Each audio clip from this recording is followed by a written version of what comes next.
For the first time on CX Talks, golden nuggets on insights, technology and management in English. Stay tuned for episode 100 after a short introduction in German. Ja, sauber. CX Talks, die 100. Sendung. Und ich bin immer noch Peter Pirner, der sich freut, dass du dabei bist. CX Talks wird diesen Monat unterstützt von FIR, einem führenden Technologieanbieter für Cloud Contact Center in der Dachregion. FIR entwickelt und betreibt KI-gestützte Software für begeisternde Kundenerlebnisse entlang der gesamten Customer Journey. Mit FIR wird Kundenkommunikation erfolgreich, für euch und für eure Kunden. Die einzigartige Kombination aus künstlicher und menschlicher Intelligenz hebt euren Service auf ein neues Kompetenzlevel. So seid ihr stets mit euren Kunden verbunden. Mehr Informationen zu FIR findest du auf der Website www.fir.ai und auf der Sponsorenseite von CX Talks.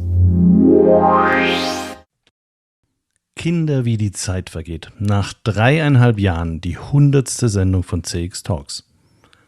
Als ich damit anfing, wusste ich absolut nicht, welche Bedeutung dieser Podcast für mich bekommen würde. Meine Beweggründe waren ganz andere. Nach einer nie gestarteten nebenberuflichen Karriere als Sprecher beim Bayerischen Rundfunk, da bin ich als Student in der letzten Runde für die Sprecherausbildung gescheitert, wollte ich es 30 Jahre später nochmal wissen. Andere kaufen sich einen Porsche oder suchen sich eine 30 Jahre jüngere Freundin. Ich zeig's der Welt als Podcaster, dachte ich. Also sprach ich mit Rainer Kolm vom ICEM, ob wir nicht eine Podcast-Serie zum Thema CX-Management in Kooperation mit dem Institut für Customer Experience Management machen wollen. Er sagte spontan ja und es ging ebenso spontan am 6. April 2020 mit der ersten Folge los. So spontan, dass ich noch dabei war, die Titelmusik zu produzieren, die Technik einzurichten und die Folgen 3 bis 4 vorzubereiten. Also musste Stefan Kolle für mich die zweite Folge mit Bianca Sünkel von CX Omni moderieren. Vielen Dank, Stefan, an dich für deine super Hilfe in der Anlaufphase. Im Laufe der Zeit wurde meine Ausstattung professioneller. Ein schönes Mikro und ein professioneller Podcast-Hoster in besserer Tonqualität. Doch was mich besonders freute und erstaunte, ich traf immer mehr Menschen, die mir begeistert erzählten, dass sie regelmäßig CX Talks hören. So wurden Abrufzahlen zu Gesichtern für mich und diese Menschen versuche ich im Kopf zu haben, wenn ich meine Sendungen heute gestalte. Sie sind meine Hörerpersonas und meine Motivation. Im Vordergrund stehen bei CX Talks immer die Gäste. Schon in sehr frühen Phasen konnte ich einige Top-Leader wie Kerstin Köder, die Marketingleiterin der SAP, befragen. Da kam mir noch meine professionelle Vergangenheit und die Verbindungen daraus zugute. Heute bin ich sehr stolz darauf, dass ich bei CX Talks nicht nur diverse C-Level-Gäste, sondern auch eine Reihe der profiliertesten CX-Managerinnen und Manager sowie mehrfach meine CX-Lieblingsanalystin Maxi Schmidt von Forrester in der Sendung begrüßen durfte. Ein herzliches Dank an euch alle für das Interview, die tollen Begegnungen im Vorgespräch und nicht selten auch die interessanten Diskussionen im Nachgang.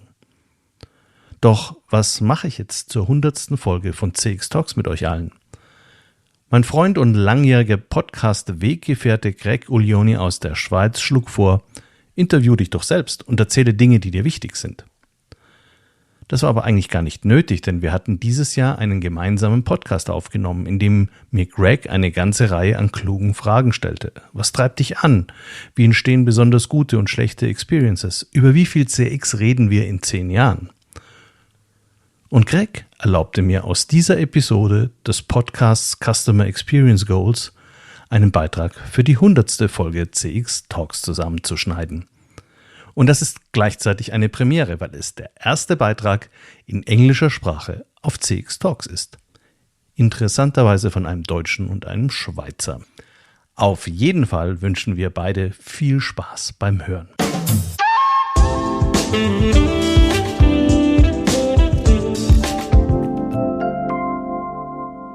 Ladies and gentlemen, welcome to the CX Goalkeeper podcast. Our today's top player, and that's Peter.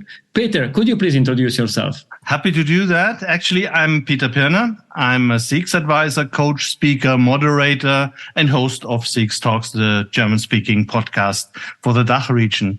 Studied, taught, and received my doctorate in business administration with a focus on organizational psychology and empirical research at the University in Munich. And then I worked for Kantar for something like 23 years in a wide variety of global and national leadership roles, mostly in CX management and digital research. And I literally worked with all global Kantar accounts because my role was to support them. And I worked with many international clients in almost all industry. I led several rollouts of voice of the customer programs, mainly in the automotive industry when I was heading the automotive department. At the end, I was basically board member and domain lead or domain head and was responsible for all the CX business of Kantar in Germany. Today, I'm a consulting partner of various different management consultancies. For example, I'm partner of the Institute for Customer Experience Management, the ICEM. I'm a member of the advisory board of a Swiss management consultancy, Accelerom, and of a specialist portal, which is marktforschung.de in Germany. Thank you very much. It's an incredible experience. And also for the audience, we have really a guest that knows what he talks about. Peter, with your long-lasting experience traveling around the world and so on, which values drive you in life? First value is really curiosity. I think it's good if you're curious. I mean, that is also sort of industry illness. Each researcher needs to be curious. Otherwise, you are not a good researcher.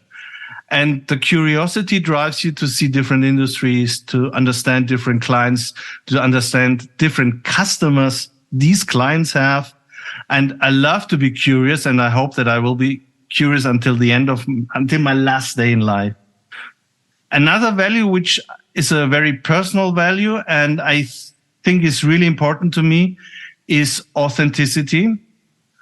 I want that people see what they get. I try to communicate very clear, respectful, but very clear. If I like things, I like things. If I don't like things, I don't like things. And I'm too old to tell something different. Another value is I like to build things. The podcast was the latest thing I built. And before I built various products in Kantar, I created new client relationships in industries we haven't been successful for a long time, or we built a supplier ecosystem for new offers. This is something I love, something that does not exist yet, and you can create it. And very important for me is having the freedom to choose. I always want to have the freedom to say, I do that, I don't do that. I'm suitable for that, I'm not suitable for that. In my age, it's easier to do these things. In my 20s and in my 30s, I did everything, whatever people told me. And I really enjoy that I changed as a person to take this freedom and to make my own decisions. And actually, this led to a more satisfying life, actually. Thank you, because these are not values, but are also learnings from your career, from your personal experience, and a lot of them I share too. And today we really speak about your personal experience that you had with several businesses. And the first question I would like to ask you is, which is the last positive experience with a business you remember? I think the most positive experiences you typically find are in hospitality.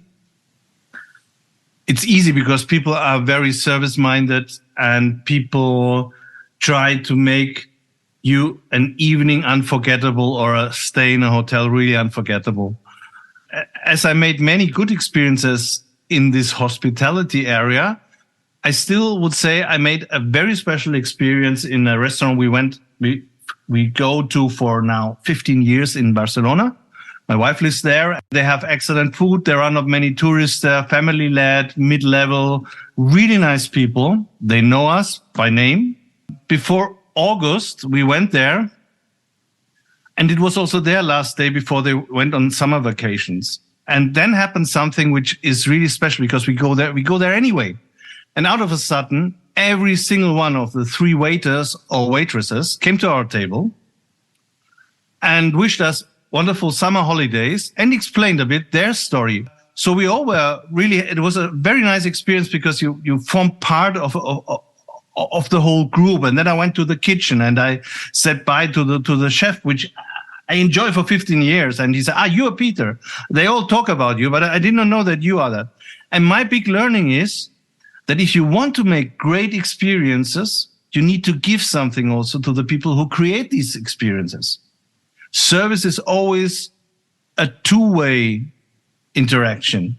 If you're an asshole, they treat you like an asshole. And if you're nice to people, typically most of the people really treat you very nice. This is not only true in restaurants, but it was so obvious in that very moment. And I was so touched because, we always had good experiences there, but actually this was really like family in this moment without pretending that we are family. We too often forget that it's part of an really positive experiences is our personal attitude. Do I want to have a positive experience? Or do I want to have a negative experience? And I always make the face that people say, whoa, whatever we do, this guy will not be happy. For the sake of your own mental health, try to be positive, and then you make much more positive experiences than you thought. I think what you're saying, it's really interesting because it's clearly shows that it's a customer experience or business is a relationship between 2 parties, and both parties need to agree to have a good relationship. We always talk about what does a company need to do in order to make their clients happy. The reality is sometimes also the clients need to do something in order to allow a company's employees to make them happy. This is true in B2B. This is true in B2C. This is true in hospitality, in whatever, in any service industry business. It was also true in research. Exactly. And the second thing that stand out to me, it's empathy, really taking care of the others and what they are thinking and what they are doing. And this is the key. Could you please share with us the worst experience you have had with the company? In general, I'm a positive person and I don't remember all the negative things I sometimes happen to experience. But there was one thing that really stood out, and I even made a podcast episode on that because I was so angry. And actually, it was Dyson. And I love their products because the products these are really great products. With one exception, the damned ventilator I bought for more than 300 euros, it made noise. And if you buy a very expensive ventilator and you're close to the end of the guarantee, then you don't want to have a ventilator that still makes noise. So I took my chance 2 months before the end of the guarantee and I said, look, something goes wrong. I sent everything in, check it, and please repair it before the guarantee is over. So I sent in the original, including the packing and the remote control. It came back 1 week later without the packing and without the remote control. And then I could not even test it. Then I wrote, what's that? I said, you should have read the instructions. Why did you send the remote control? So actually my temper started to get a bit angry. Then they sent me an email. Look, this is a new remote control. We understand you need to test it, but actually it's your fault. And we just do that as a service to you. And I said, look, you lost my remote control, not the other way around. I started the remote control and the noise was still there. Then I wrote on various channels, now you can escalate it because I know the processes in service management. So just put me on the next level and please pass it on and treat it seriously. Otherwise I really get angry. And they said, okay, send it in again. I sent it in again. I received it back. Same noise. And then I really escalated and I was menacing them that I would put it on social media because this is not the way how to treat customers. So we sent it twice through Germany. And then out of a sudden, a human being entered the discussion and she said, hi, I'm I don't know the name, but I'm Lisa. I'm heading the team in customer service. I can't believe that this happened to you. And I said, yes, it is the case. I said, no, we will solve that all nice. And she was nice and she said, no, I did not even get all the information. There was customer feedback They sent a customer feedback questionnaire. I wrote, look, there is an open case in my case. I'm really angry. Send it to the people who work on that because I know this would be the normal process. Please do that. And she said, I could not see that because I receive it once every month and just on an anonymous level. I cannot do anything. I did not see that you are the one who had a problem. I just saw there were people who are unhappy. By this, you see, if you manage these processes in a bad way, you can cause even more harm than if you would not have implemented anything.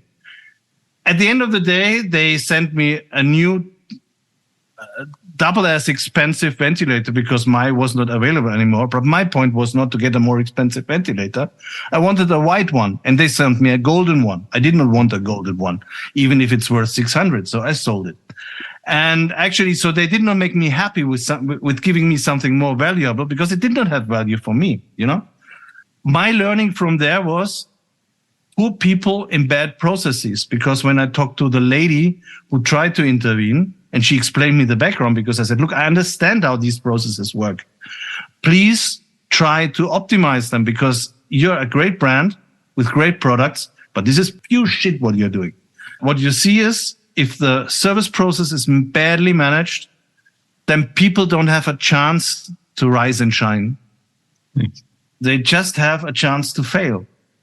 And those who love to fail for a long time are those you do not want to have in a service organization. Because most people just want to have success. Most people really want to make customers happy. And for that reason, it's really extremely important to understand the service journeys, to optimize your processes, and to give your employees the chance to intervene when things are escalating. This was actually less than amateur league of a premium product. You are a positive man, as you said at the beginning. Is there a specific customer service interaction with the company that stood out, that was really positive for you? I mean, there is one general answer I always give, and it's a bit like people say the brand I love most is Apple, blah, blah, blah. Yes, I like Apple. I have all Apple stuff. But in terms of service, I'm still amazed after all these years by Amazon. Because when they promise something, if it's delivery date or whatever it is, they always keep their promise. And if something goes wrong, they solve the problem. Say, no, send it in. You don't need to argue. Just give it back. And I think this, for me, is still the benchmark in service processes. But it's a big machine because it's Amazon. Yes. And of course, you can also have the opinion that you don't want to feed a big machine like that. And I think the consistency of having a clear promise and a clear process, if you keep or not keep the promise, exactly, that is the strength. It's not the promise itself. It could be, for example, it depends a bit how you promise things. For example, in logistics, there are 3 major logistics providers here in Munich. The one describes from the very first moment, I come in a time frame of 1 hour between 2 and 3. And over the day, this 1 hour moves. And there is another strategy. I promise you it will become in the morning or it comes in the afternoon. And as soon as I know a bit more, and now I can promise you it will come in the next 2 hours or 2 hours later. And then actually you said, look, it should be there in the next hour or in the next 20 minutes. So they use informations they have in the logistics process to make a good promise, which they can keep. The other ones make a promise they can't keep. And I say, why do you send me timings if you change the timings after that? And I understand that you cannot promise me exactly in the beginning of the day what will happen 5 hours later, because there could be a traffic jam, there could be anything. And so the brand promise, the service promise is key externally and internally as well, because if people think it's a reasonable service promise we make, then there is a reasonable KPI you can work against. And this leads to normally better processes and better experiences on the client side. You mentioned already earlier writing feedbacks, and I think this is one big topic in our field in customer experience. Did you write a positive review about an experience, and why? I mean, I think review management itself is really very, very interesting. I read reviews, and I also work with a review company here in Germany that collects reviews from all different sources on products, and they can analyze these reviews also to find out if there are quality issues.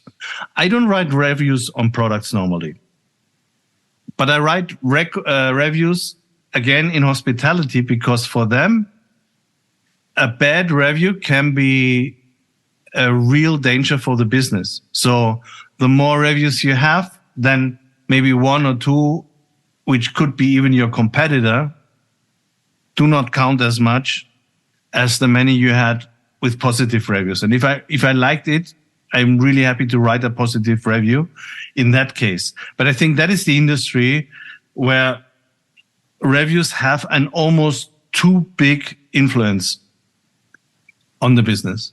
Have you found yourself in a situation, you asked, I want to speak with the CEO, I want to speak with the manager, I want to a solution from somebody? What I try to find is a supervisor, because sometimes the supervisor knows more than the one who is an agent. I can say, I understand that you cannot decide that right now.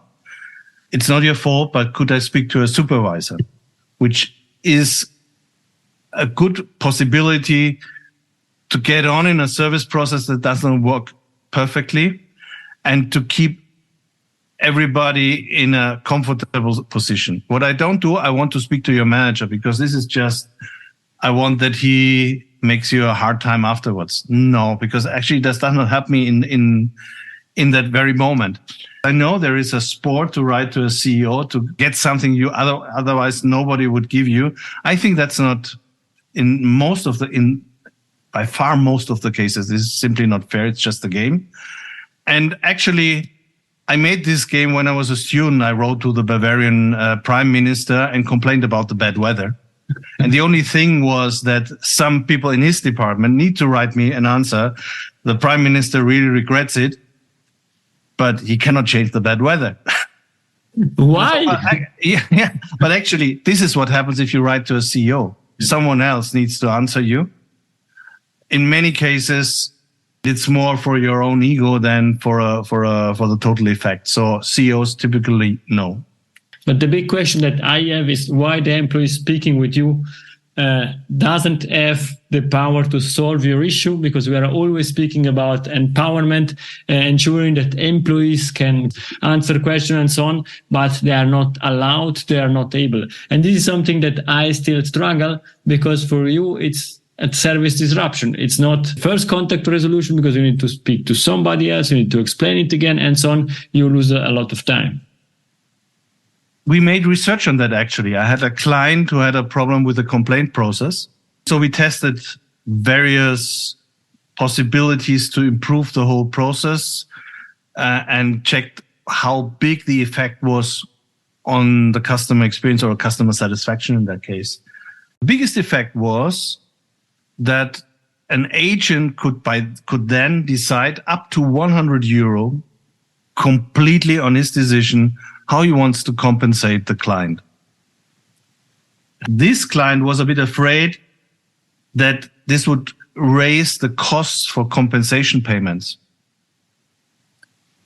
But the contrary was the case. Actually, the compensation payments were not higher or lower.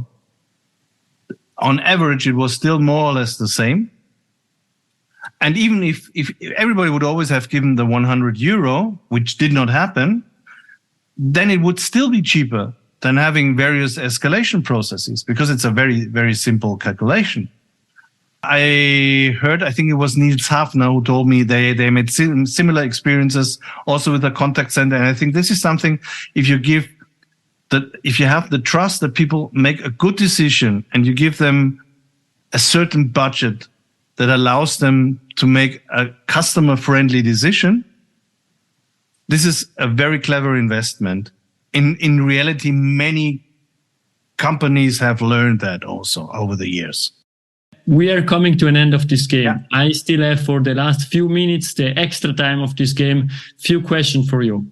First of all, we are back on the CX Goalkeeper podcast in 10 years from now. What we are discussing about?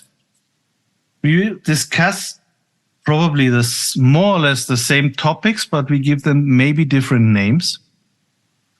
Because I started with customer satisfaction, then with stakeholder management, then blah, blah. Now it's customer experience management. And now really the last question is Peter's golden nugget. It's something that we discussed or something new to leave to the audience. 2 years ago, you got me with a golden nugget and I did not have one. Then now this time, this will not happen again. And I thought about it and I thought, yes, this is what it is. Successful customer experience management always starts with listening. You listen to the customer, you listen in a one-on-one, you listen to your customer in a feedback system, you listen, you try to understand where does he come from before you offer something. So if you cannot create great customer experiences if you don't start with listening. And you should also listen to our podcast, yours and mine. Thank you very much.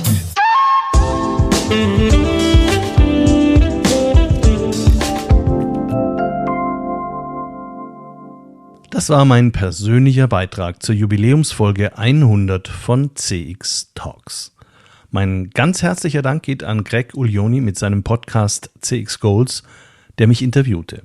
Die Links zu Gregs Podcast und zur Folge in ganzer Länge findest du in den Shownotes. Und in einer Woche geht es bereits weiter mit Folge 101 von CX Talks, dann wieder auf Deutsch und mit Gästen im bekannten Format. Abonniere also für die nächsten 100 Folgen CX Talks bei deinem Podcast-Provider und gib mir Feedback. Und vor allem sei bei der nächsten Folge wieder mit dabei.